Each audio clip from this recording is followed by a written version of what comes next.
गजल, गजल,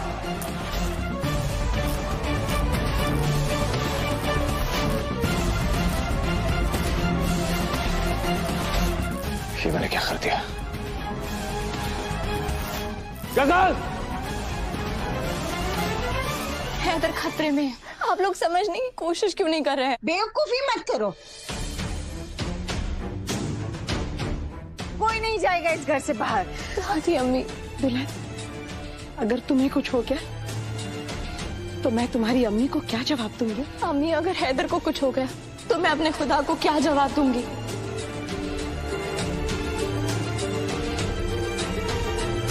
मेरे दिल को कुछ खींच रहा है। ऐसा लग रहा है जैसे मेरा कोई अपना मुझसे दूर जा रहा है।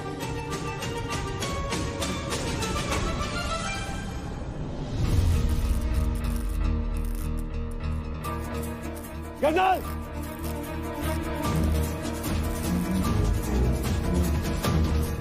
I'm really sorry। मैं प्रॉमिस करता हूं मैं इधर से तुम्हें डांटूंगा नहीं, कोई बदतमीजी नहीं करूंगा तुम्हारे साथ। अगर तुम्हें मेरी आवाज सुनाई दे रही है प्लीज या अल्लाह, हाय वो ठीक हो।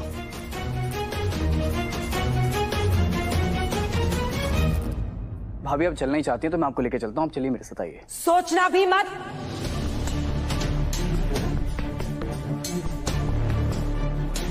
तुम कहीं नहीं जाओगे। भाभी को ऐसे हालात में मैं अकेले कैसे जाने दे सकता हूँ अम्मी? अगर वो खुद जिद कर रही है मौत के मुंह में जाने की तो मैं अपने बच्चे को क्यों भेजूं वहां?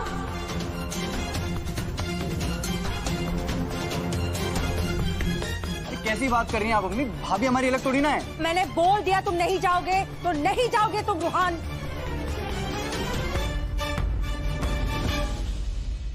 रूहान, तुम्हारी अम्मी बिल्कुल सही कह रही है। मैं अकेली जाऊंगी, मैं तुम्हें किसी खतरे में नहीं डाल सकती। भाभी आप मेरी बात को समझिए, बाहर हालात बहुत खराब है। पेड़ गिरे हुए, नेटवर्क के टावर टूटे हुए, रास्ते बंद हैं। आप ऐसे अकेले कैसे जाएंगी इस हालात में? नहीं रूहान, अगर मेरे शौहर मुसीबत में है तो मेरे लिए कुछ भी नामुमकिन नहीं है। मैं अकेली चली जाऊंगी।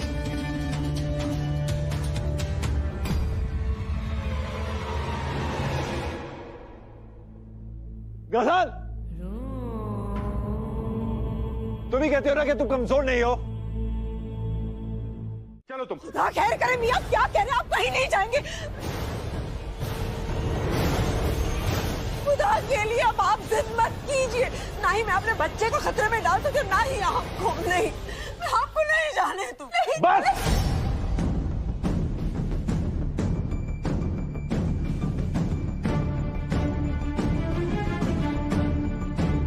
हैदर मेरी पहली औलाद है। मेरी जान बसती है मेरे बेटे में।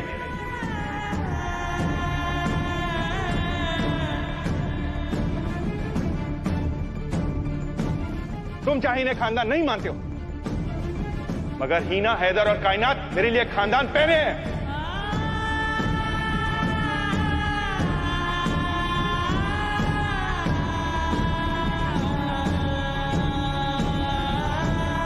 एक बार पहले मैं अपनों को अकेला छोड़ चुका हूं, इस बार दोबारा मैं वो गलती नहीं दोहराऊंगा।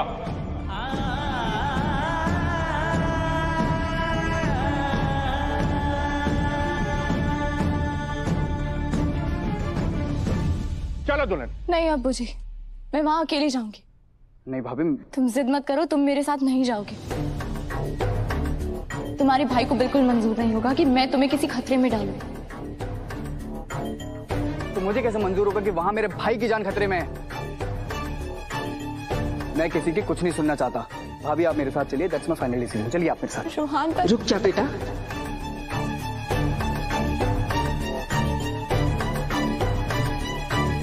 और ये पूरा एरिया सील कर दिया गया है और कुछ भी नहीं बचा यहाँ पर।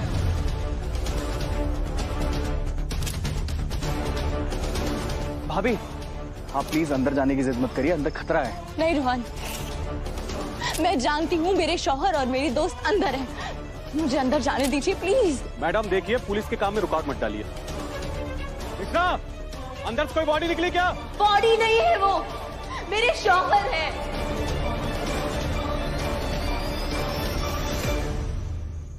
आप ऐसा कैसे बोल सकते हैं? बिना जाने बिना देखे आप ऐसी बात कर भी कैसे सकते हैं? आप ही बताइए, अगर आपकी बीवी या आपके बच्चे अंदर ऐसे फंसे होते तो आप ऐसा करते? आप लोग समझ नहीं रहे, मैं किसी की नहीं सुनने वाली, मैं अंदर जा रही हूँ। रुक जाए प्लीज।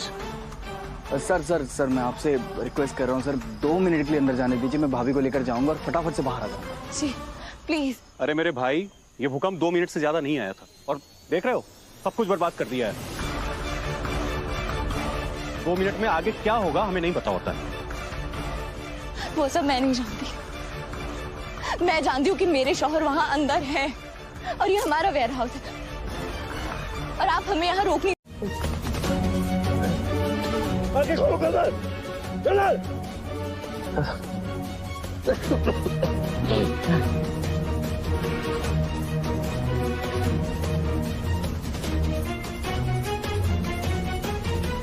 सिर्फ एक बार मुझे अंदर जाके देख लेने दीजिए। मेरा दिल जानता है इधर अंदर ही है। और आपको किस बात का डर है कि मुझे कुछ हो जाएगा? मेरे जीने का तो कोई फायदा नहीं है अगर इधर को कुछ हो गया है तो। सर आप समझने की कोशिश कीजिए, अगर मुझे कुछ होगा तो वो पूरी तरह मेरी जिम्मेदारी है। आप अपने डिपार्टमेंट को बोल दीजिएगा कि एक पागल लड़की आई थी और वो जबरदस्ती अंदर घुस गई आप लोगों से लड़के, पर अभी मुझे अंदर जाने दीजिए please please please. Sir please sir. ये मैडम तो मानने से रही, कोई बात ही नहीं सुन रही है। अच्छा ठीक है, आपकी तसल्ली के लिए सिर्फ एक बार अंदर जाके देखने दूंगा। जी आइए, आप लोग अपनी पोजीशंस लेकर रहिए। आंखें खोलो। कदर, मेरी आवाज सुनाई दे रही है तुम्हें? कदर, ए,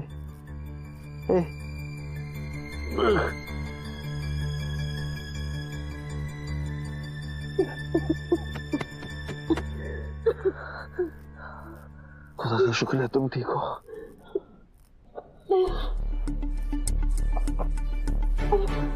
मेरा फोन कहाँ है?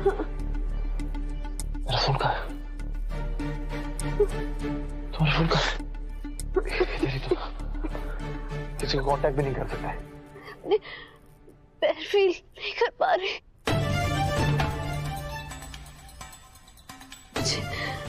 आयज की जिंदगी नहीं जी रही अल्लाह में। हिम्मत पता। आयज बनाने से बेहतर है मुझे मौत ही दे दे अल्लाह मियां। मुझे आयज बन के नहीं जीना।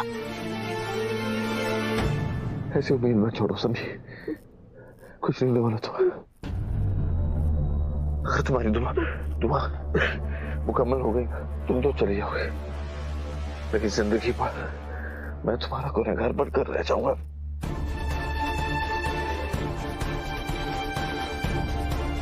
और मरने की ये ऑप्शन मेरे पास तो है ही नहीं। ये दुआ तो मैं मांग ही नहीं सकता, क्योंकि मैं अपनी जिम्मेदारी अधूरी नहीं छोड़ सकता। दुआ, अम्मी, दादी, अम्मी, रूहान, रहना, इन सबकी जिम्मेदारी अधूरी छोड़ के नहीं जा सकता मैं।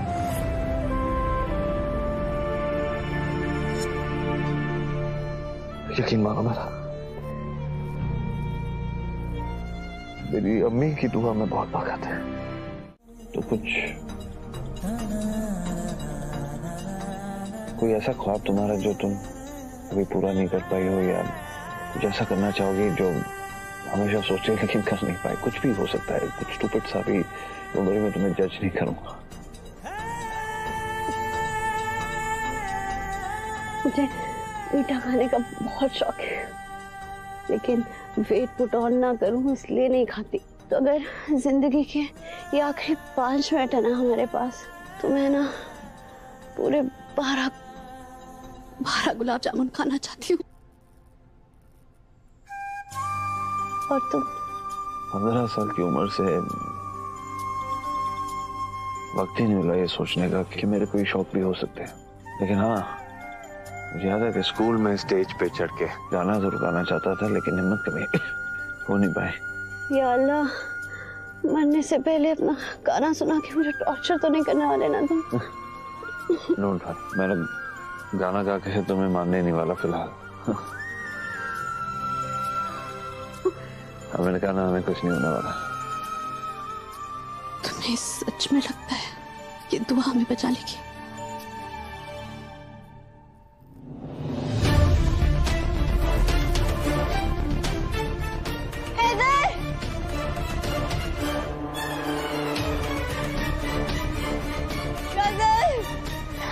हैदर,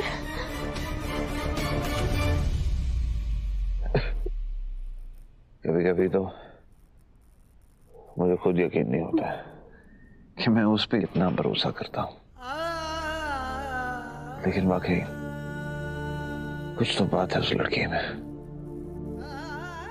कुछ ना कुछ करके वो कोई चमत्कार ऐसा कर देती है कि मैं भी हैरान हो जाता हूं कि दुआ हमें ढूंढते हुए जरूर आएगी। मेरा दिल कहता है अब वो ही इस मुसीबत से हमें निकाल पाएगी।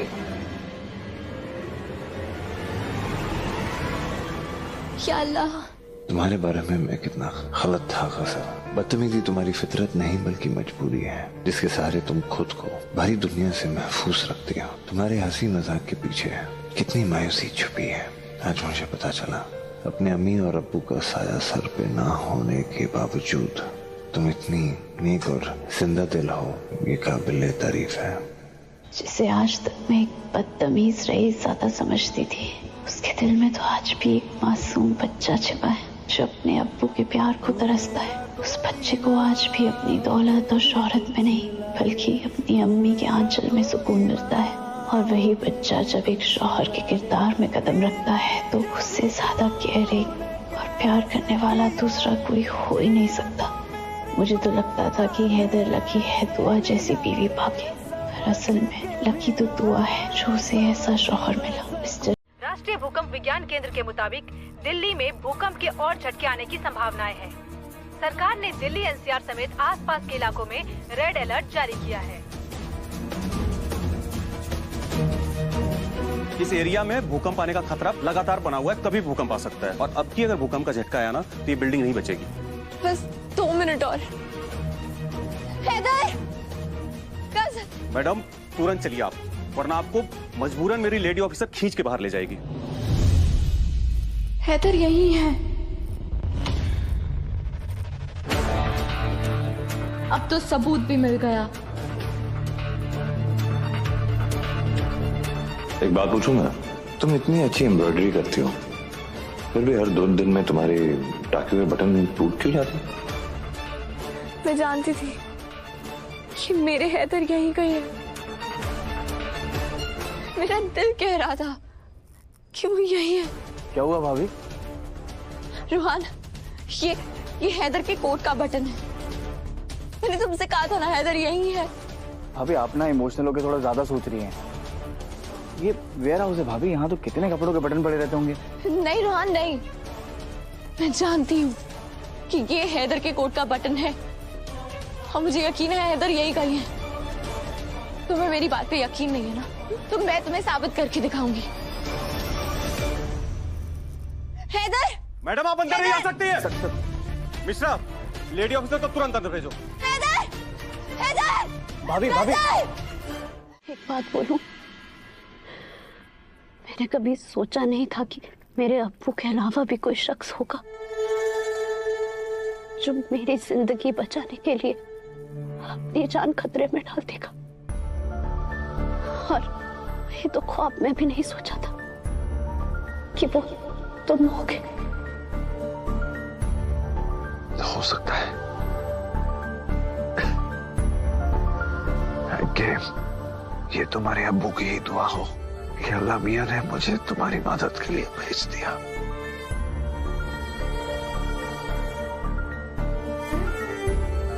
पता नहीं हम दोनों में से ज्यादा बड़ी तकलीफ किसकी है।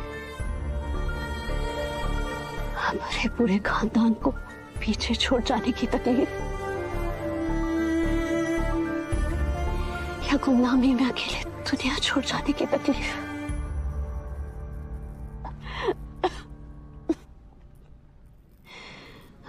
काश कैलेंडर के साल की तरह हमारी लाइफ भी बार बार आती। अगर ये साल अच्छा नहीं गया तो उम्मीद करते हैं कि अगला साल अच्छा जाएगा। तो मैं भी उम्मीद कर पाती कि अगली जिंदगी मेरी भी अच्छी होगी, जिसमें मुझे खानदान का प्यार मिलता,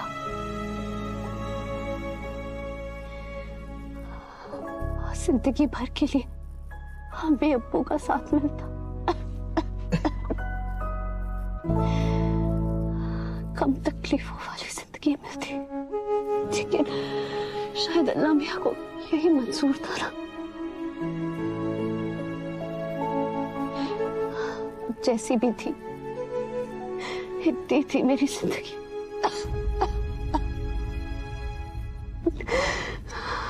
तुम्हें पता है, हर एक इंसान को अपनी तकलीफ बहुत बड़ी लगती है। I promise, मेरी तकलीफें भी कुछ कम नहीं। तुम ये सोचो कि मेरी अम्मी पे क्या गुजरेगी जब वो अपने जवान बेटे का जनाजा देखेगी, और दुआ वो अपनी सारी जिंदगी अकेलेपन में कैसे गुजारेगी।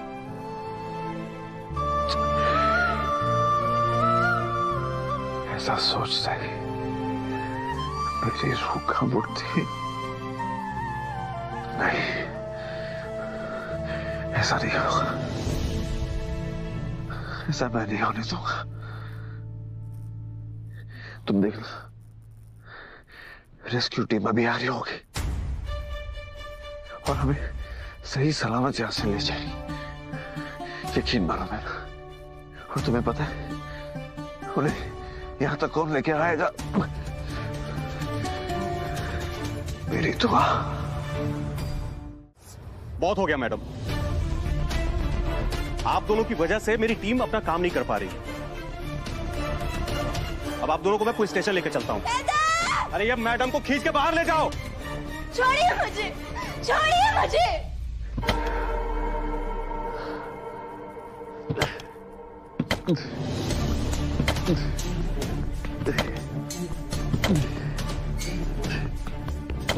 सर मेरी बात सुनिए। बस मैडम, कोई नहीं है यहाँ पर। एक मिनट सर, सुनिए तो सही। ये आवाज सुनाई देगी आपको।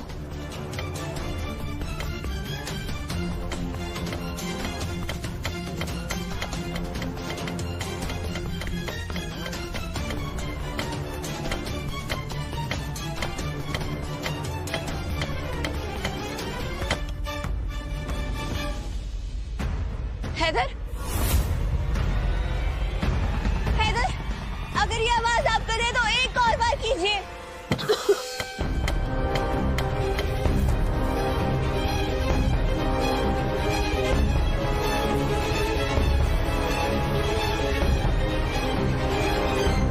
भाई अब ठीक तो है ना? बिल्कुल ठीक हो। गजल, गजल आंखें खोलो, उठो ना गजल। आंखें खोलो। देखो, तुमसे दोस्ती तोड़ना मेरी मजबूरी थी। अब इस घर के सुकून के लिए मैं एक और फर्ज निभाना चाहूंगी। मैं चाहूंगी कि तुम्हारे और मेरे बीच में जो रिश्ता है, जो बातचीत है, सब खत्म हो जाए। कितनी बड़ी सजा दोगी तुम मुझे?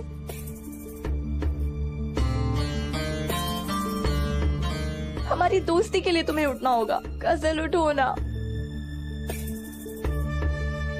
माना कि मैंने तुमसे कहा था कि मैं तुमसे बात नहीं करूंगी, पर उसकी इतनी बड़ी सजा दोगी क्या मुझे? इस तरह रूठ जाओगी?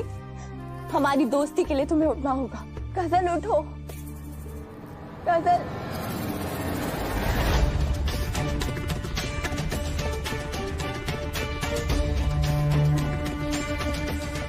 गजल, गजल उठो।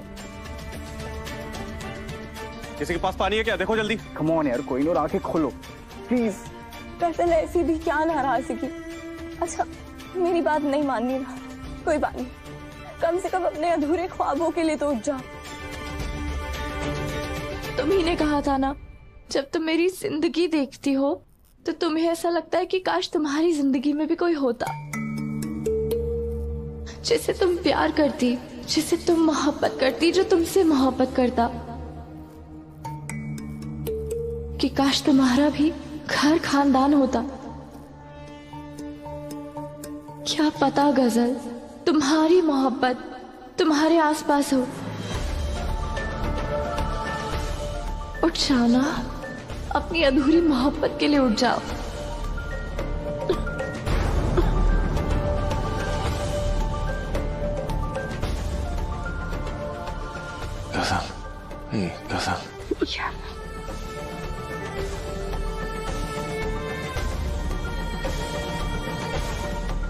या अल्लाह, तेरा लाख लाख शुक्र है।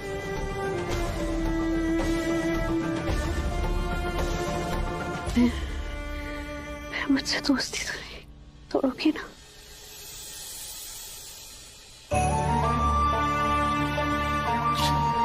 गजल खेलो, थोड़ा पानी पी लो।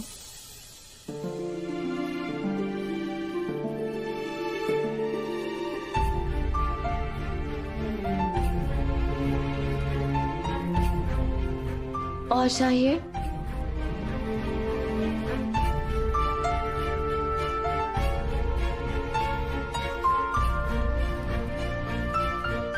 हैदर आप ठीक तो है? कितनी चोट आ गई आपको?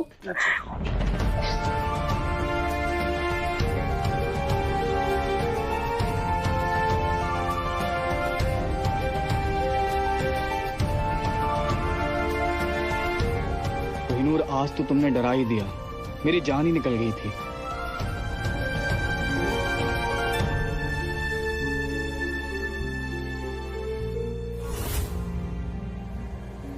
मैं घर पर बता देता हूँ कि सब ठीक है।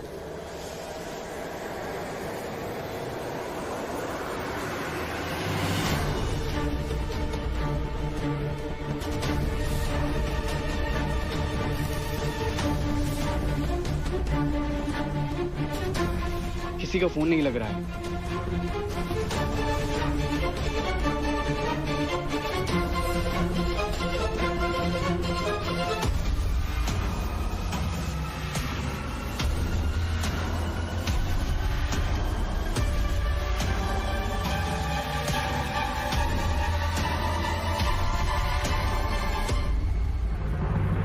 घर में सब बहुत परेशान हो रहे होंगे, हम लोग को फौरन निकलना चाहिए। हाँ रूहान, पर गजल को काफी चोट आई है, उसे डॉक्टर के पास लेके जाना चाहिए। उसे अस्पताल जाने की जरूरत है। अच्छी, वो डॉक्टर अंसारी को उनको घर पे बुला लेंगे ना?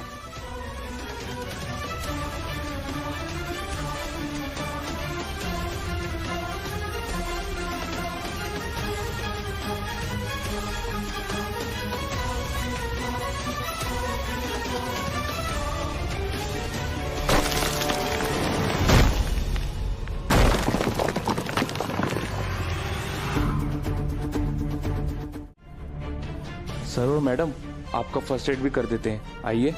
मुझे कुछ नहीं चाहिए, मुझे बस अपने घर जाना है अभी के अभी। दुआ, मैं गजल को लेके उसके घर जाता हूँ, ठीक है?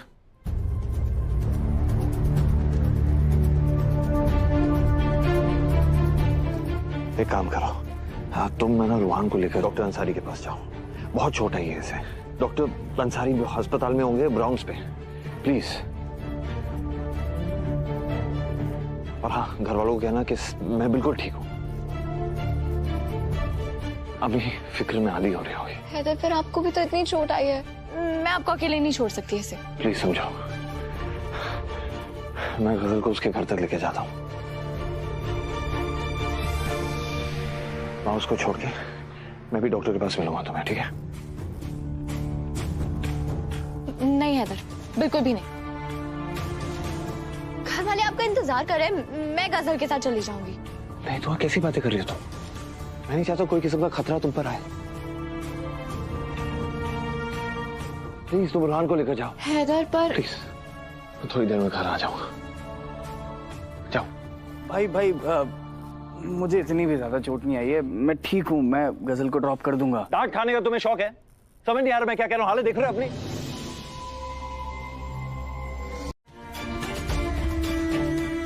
बस 5-10 मिनट में आ जाएंगे, और अगर 10 मिनट में नहीं आए ना तो मैं खुद उन्हें लेने जाऊंगी। आपसे वादा है मेरा, फिक्र मत कीजिए। अब आंसू पहुंचे। इस लड़की का दिल कितना बड़ा है, इसे कुछ दिखता ही नहीं है। सिर्फ 10 मिनट का ही गजल और हैदर का साथ इसकी जिंदगी के लिए अज़ाब बन सकता है। मैंने खुदा से वादा किया था, अगर मेरे बच्चे सही सलामत घर वापस आ जाएंगे ना, तो मैं तुम्हें पूरा सच बता दूंगी। पूरा सच अम्मी?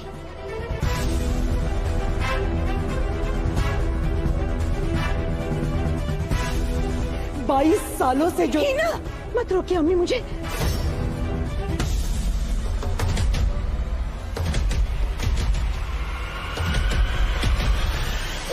बेटा रूहान, अपनी बहनों के साथ सुलेखा के घर जाओ। अकेली है वो, पता नहीं वो किस हाल में होगी।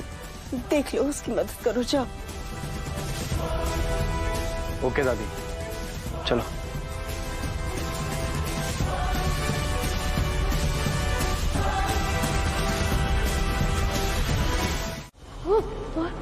कहाँ है मेरा बच्चा? मैंने आपका बच्चा नहीं चुराया, आप मेरी बात सुनिए। अब क्या हुआ? मेरा बच्चा चुराया, मैंने खुद अपनी आंखों से देखा है। मेरी बात सुनिए, मैंने आपका बच्चा नहीं चुराया है। आप लोग देख क्या रहे हो? मारो इसको। मारिए मत, उसे बताना दीजिए मेरा हैदू कहाँ है। अरे मारिए मत, अरे मारिए मत, अरे मारिए मत, अरे मारिए मत। या अल्लाह, बहुत बड़ा गुनाह हो गया। हीना उन लोगों को कहती रह गई कि मत मारिए उस औरत को, लेकिन वो लोग नहीं रुके। और तभी मैंने देखा सारे शोर शराबे के बीच में रहमानी साहब हैदर को गोद में उठाकर अस्पताल से बाहर आ रहे थे।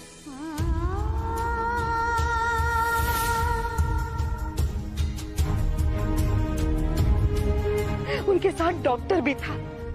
डॉक्टर ने भी यही कहा, अगर उस वक्त हैदर हॉस्पिटल नहीं पहुंचता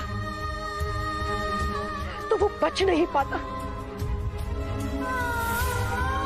मैंने मुड़कर ज़ीनत की तरफ देखा तो वो बेचारी रास्ते पर घायल पड़ी थी।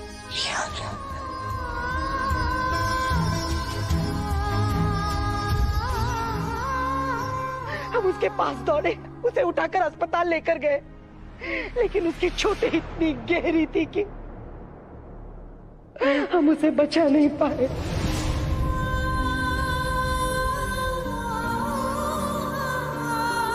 मैं तो रहमानी साहब से नजरें भी नहीं मिला पा रही थी। अरे जिस शख्स ने मेरे बच्चे की जान बचाई थी, जिसे उसकी नेकी का सवाब मिलना चाहिए था, उससे उसकी बीवी, उसकी मासूम बच्ची की मां छीनकर मैंने तो उसे जिंदगी भर की सजा दे दी। बहुत बड़ा गुनाह हुआ था मेरे हाथों से। खुदा खैर करे, मैंने तो ख्वाब में भी नहीं सोचा था कि जिस बाजी को आज तक मैं शराफत की पुतली समझती थी, वो दरअसल एक खूनी है, कातिल है।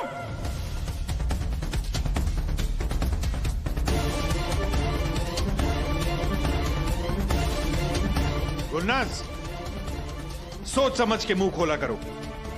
जो कुछ हुआ उसमें हीना की कोई गलती नहीं थी। अरे उसने तो उन लोगों को रोकने की कितनी कोशिश करी। और खुदा ना करे अगर उस दिन हैदर की जगह रूहान होता तो क्या तुमसे ये गुनाह ना हो जाता?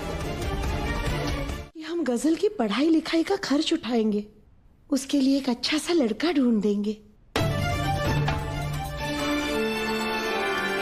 हैदर के अलावा हमसे जो वो मांगेंगे हम उन्हें दे देंगे, लेकिन रहमानी साहब नाराज होकर घर से चले गए और इसके बाद जल्द ही रहमानी साहब का इंतकाल हो गया।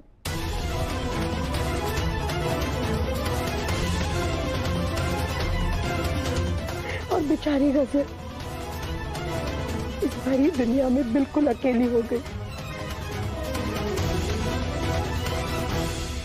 मेरा खुदा जानता है, मैंने कभी किसी के बारे में बुरा नहीं चाहा, किसी का बुरा नहीं किया, पर ये गुनाह तो हुआ है मुझसे, बहुत बड़ा गुनाह हुआ है। और इसी गुनाह के बोझ का पछतावा एक चट्टान की तरह अपने सीने पर लेकर जी रही थी मैं। खुदा खैर करे, यानी अगर हैदर का रिश्ता दुआ से तय नहीं हुआ होता तो गजल असगर की बहू होती।